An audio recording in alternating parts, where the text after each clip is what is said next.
Hello mga Mars, for today's video, meron akong share sa inyo na update from Meta. At kung di ka pa nakapollow kay Tito Mark Zuckerberg, follow mo na siya. Siya ang founder CEO ng Meta. At para updated ka rin from Meta sa mga news nila at mga product announcements. At recently nga, he made an announcement about Meta Verified. O yung blue badge na nakacheck dyan sa gilid ng name, tulad nito. Once kasi na Meta Verified ka, i-added protection rin to sa account natin.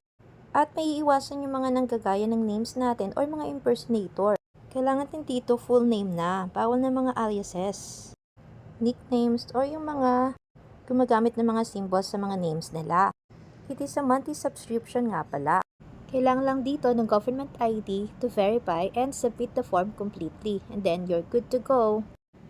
Verified ka na at protected pa ang account mo. Yun lang muna. See you in my next video.